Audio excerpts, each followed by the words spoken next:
What can set me apart? What can be something that I'm the best in the world at?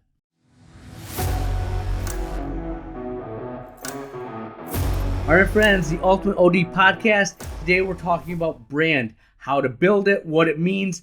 What kind of brand do you have? A little bit of office talk, a precursor to next episode. We're talking staffing.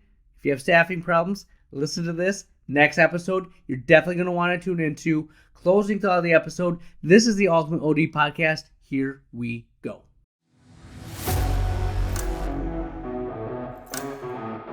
All right, friends, welcome to the podcast. I'm trying to be more active on Twitter. So at the Ultimate OD, follow me, see my thoughts in real time. That might be good, that might be bad, but I'm trying to grow. So let's get me some followers. That'll be awesome. We're still on Facebook. We have an Instagram account. Send me an email, drlilly@theultimateod.com. I want to hear from you. Send me some wins. We are a healthy way through healthy start to Q3. I can't believe we're that close to the end of the year. Did you have a good first half of the year? Let's finish it strong. Today we're talking about brand and how you build your brand. What do you do? It's more important than you think. Okay, so first, what is brand? All right, if I ask you what your brand is, do you know what it is? What is a brand in general? Okay, so a couple of things I like to use to define it. I think brand is how a company makes you feel. Okay, when you think about brand, you think about how you feel. Nike, Apple, McDonald's, right? They have brands that are very well known, and you have a feeling, association when you think of it. Think about it. So that's also the James Bond effect, okay? Your reputation precedes yourself. The reputation of your brand is what you think about before you even go there, okay? Basically, if someone's to come into your office, they know what to expect because you've built a brand that defines you. Now, some people you've heard say that's off-brand for them. Or, I go in there and something different every time. That's the last thing you want. You don't want chaos and uncertainty to be your brand. You want to stand for something. Okay, so let me describe it another way. Seth Godin said, if Nike was building a hotel, you know exactly what to expect from that hotel. Nike has a brand. Now, if Hyatt were going to make a shoe, you would have no idea what that shoe is going to look like. Hyatt does not have a shoe. They have real estate. Okay, I thought that was a good example. Let's go to bottled water. Okay, so when you look at bottled water, there's Kirkland brand. I love me a good visit to Costco. Samples are amazing. My kids will clear out that store. There's like a red alert when we go in there, like get the samples out of the way because they're gonna get them. I digress. Kirkland water, right? What's the difference between Kirkland water and Meyer water or just your store brand water? Right? Maybe Kirkland gives you more or maybe they're cheaper. All right? That's the stage where they're a commodity. Brand does not really matter. You're just merely competing on price. Okay? So how about I throw some electrolytes in that water and call it Propel? All right? Propel. You're going to pay more for that than you will the Kirkland brand, but you're getting electrolytes. Right? This is something that has set yourself apart. Now, I don't think that's brand per se, but you've added value. You're better than just a commodity. And then, have you ever heard of liquid death? Look it up. It's water in a can. It's going to murder your thirst. Yeah, murder your thirst. If you think about it, why would you ever want... It's just water in a can with weird, like, skeletons and stuff on the can, right? But it sells. Why? Because it has a story. They wanted to create something that people could drink when they were at a concert that made it look like they had a drink of substance. So they were holding a can, other people were drinking their drinks, having their, adult beverages, and you wouldn't be awkward because you had just your water bottle. You have liquid death. And then they have a story that goes along with it. That story is the brand. That's why liquid death sells, because you are trying to experience that feeling that they've created, right? That edgy water. It's water. but it's liquid death. It has a more carryover. So that goes back to us as an office. What is our Kirkland water? That's glasses and contacts, right? We have the same glasses. You may have a little bit unique brand here or there, but for the most part, we have glasses, we have contacts. That's Kirkland water. That's commodity stage. All right. Dry eye clinic. Dry eye, in my mind, is the Propel Fitness water. It's the electrolytes. It's something that makes you different. It can help you stand out, but it's not enough to be a brand, right? Brand is that story that sets you apart, that defines the experience that they're going to have when they're working with you. It's the brand that you're going to have is on your website, every email you send, how your staff dresses, the things you do, the conversations you have. That's your brand. That's what you're trying to create. That's what I'm trying to do in my office. I have the, I have the, commodity. I have the electrolyte water. What can set me apart? What can be something that I'm the best in the world at? Right? That's really hard to do. But I think about it often. How can you do this? Okay? So that's what I'm trying to figure out. And in order to do that, you have to know definitively the problem you are solving. Okay? Now, follow me here. Larry Page used to be CEO of Google.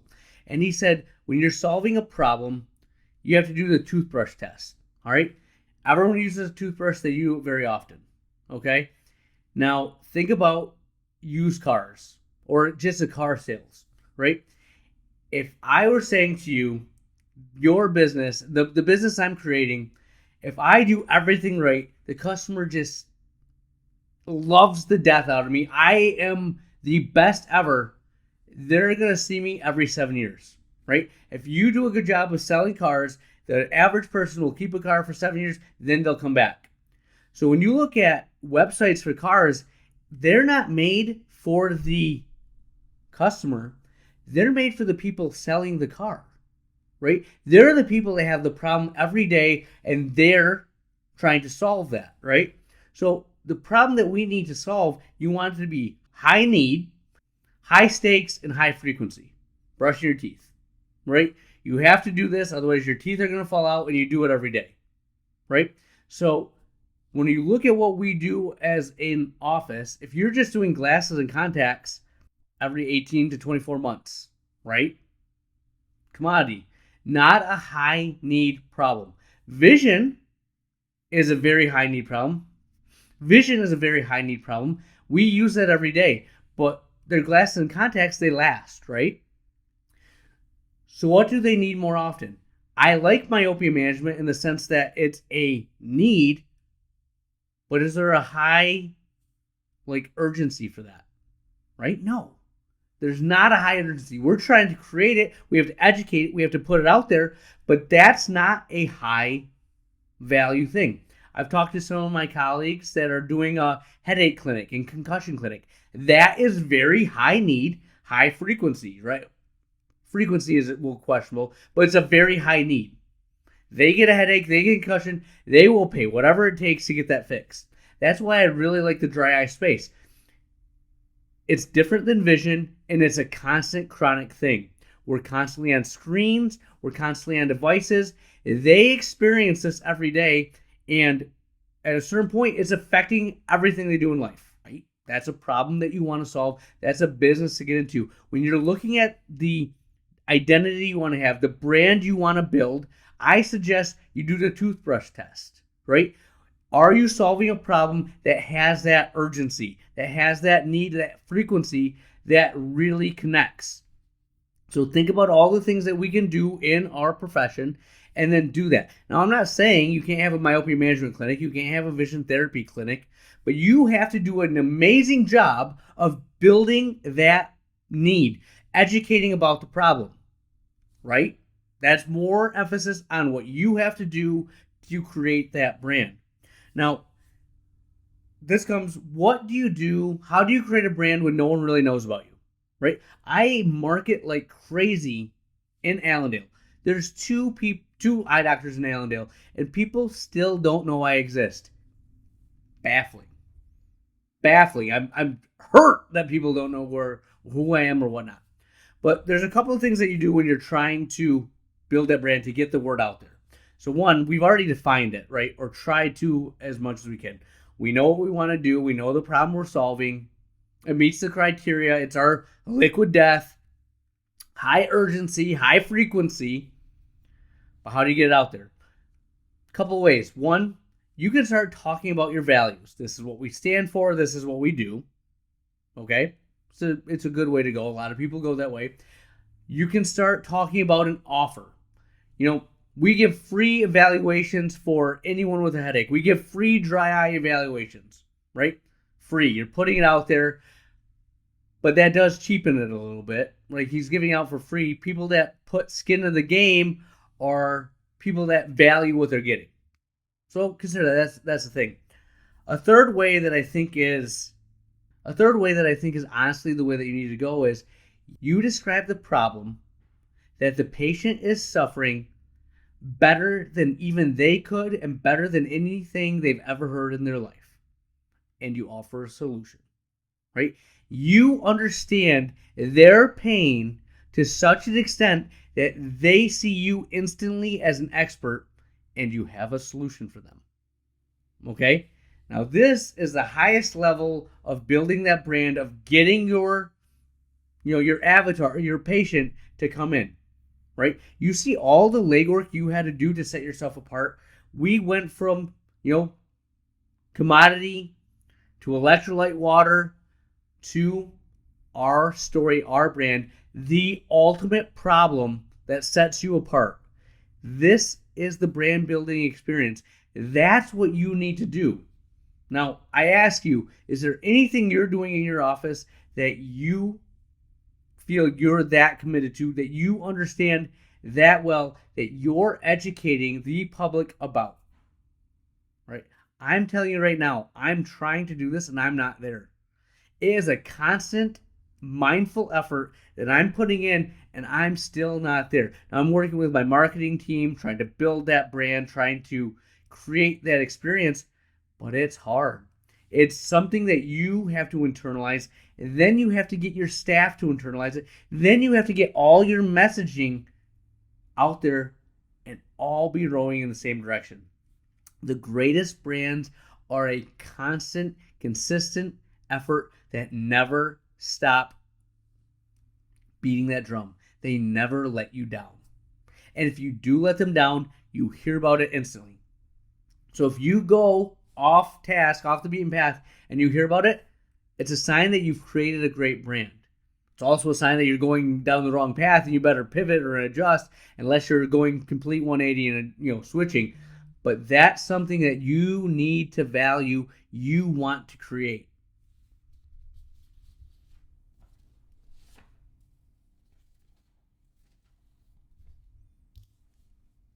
So this, if you remember, closing thought a few episodes ago, is it takes 20 hours to master something, or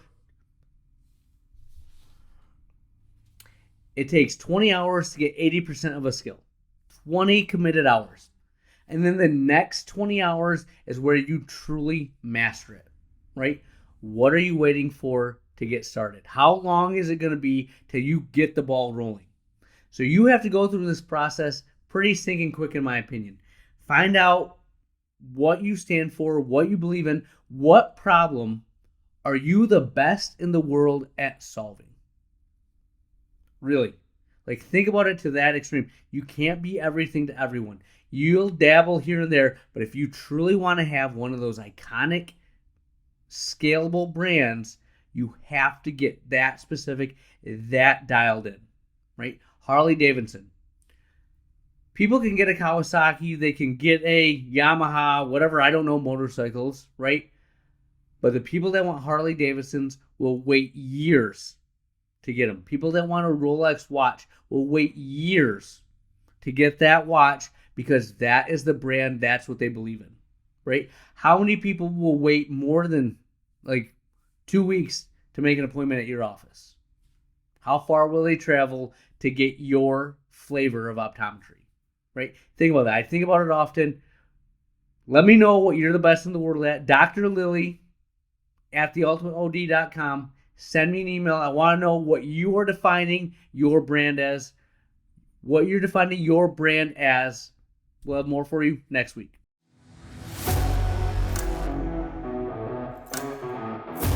All right, my friends, a little office talk. So, trying to hire. I'm telling you right now, hiring is a gong show. If you have any staffing issues, right? Raise your hand if you have a staffing issue. We all have staffing issues. Next episode 162. This is going to answer some staffing questions. We all have them. One of my friends, colleagues, sent me an email saying, hey, what's the balance between staffing for growth and being inefficient? I'm going to answer that. That being said, I'm trying to staff right now. Hard to find candidates. Honestly, it's a process now that has become a 3-month endeavor. 3 months to get a candidate that I feel worthwhile, and then it takes me 6 months to get them trained. We're talking about 9 months of time to get a staff member in my office and ready to go. Not good. Not exciting. Really hard to be ready to grow. So we're trying. It's went great. The first person that we went to interview no-showed us. Surprise. Very excited. Was going to be here, 30 minutes early. Didn't even show. What can you do? The next two. One, she made it through the interview. And at that point, we're trying to justify how she could work. That's not the person you want to hire, right? Seriously, if you're already from an interview trying to make it work out, it's not going to work out. The best a staff member will ever be is at that interview. They are trying to impress you. Remember that. They're doing everything they can to impress you so you hire them. It's all downhill from there. Like, they may get better skill-wise or whatnot, but that's the hardest thing they're going to try to make a good impression. Number two, didn't even really make it to the interview portion. We did the skills assessment, and that was lacking. So, what can you do? Not great. Staff-wise, my staff is very strong, so I'm very happy. I'm hiring from a position of want, not a position of need. We'll talk about that as well. But those are things that you have to consider when you're going to hire. Again, like I said, teaser, tune into next episode. A bunch of staffing stuff we're going to talk about there. We'll have more for you next week.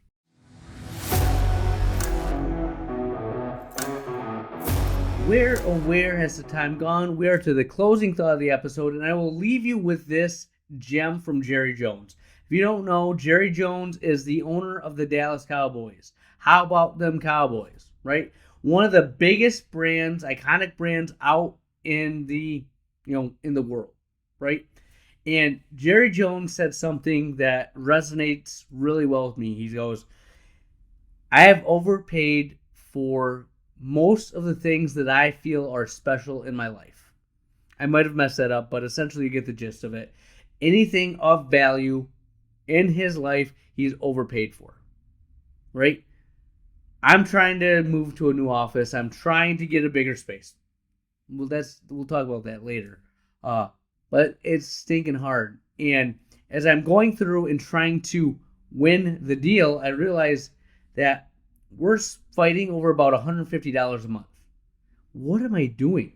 Like, the amount of revenue I can gain from having that space is that $150 is nominal. Stop trying to always win the deal and start realizing the value of the things you're going after. It doesn't have to be a space. It can be a pair of shoes, vacation with your family. I don't know what it is, but the things that you value most, guess what? You may have to overpay for them, right? Stop chasing pennies and start making moves, right? You can't always win the deal. You can't always be a miser and the cheapest guy in town. Sometimes you got to put the cash on the table and get what you're worth. Get a little more if you can. That's what I have for you. Dr. Lily